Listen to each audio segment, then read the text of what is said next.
How many of you are familiar with something called a bump offer? Is anybody familiar with what's called a bump offer? This is a bump offer. Yeah? Okay. If I come over here, we kind of backed off the traffic right now, but if I come over here and if I open this up, you're going to see that I'm split testing a headline, right? This says launch a $500 a week newsletter. This says make $500 a week. Okay.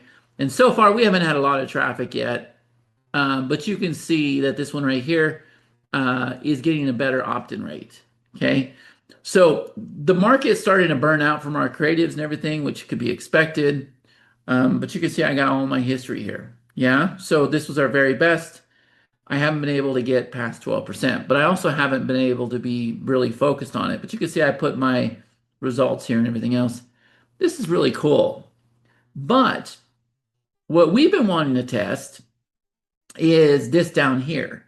These are the bump offers, bump one, bump two, bump three, okay? And what I wanted to do is I wanted to have a bump offer that had a red border versus a black border, or a bump offer that had this picture versus this video. Same product, but I wanted to have a different display.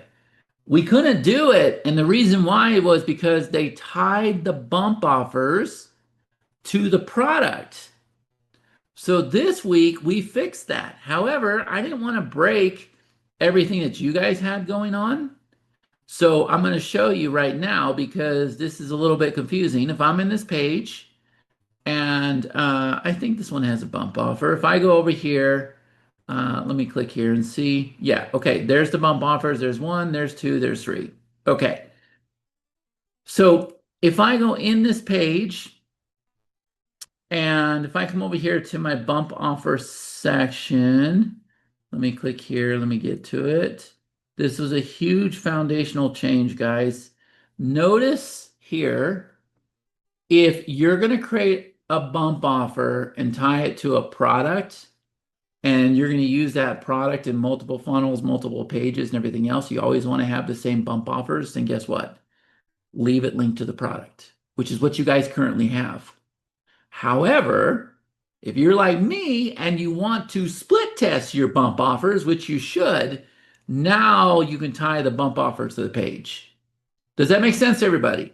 So now when I set up a split test, I get this bonus test where I can go and I can test out the bump offers too and try to get the bumps as high as I possibly can, right?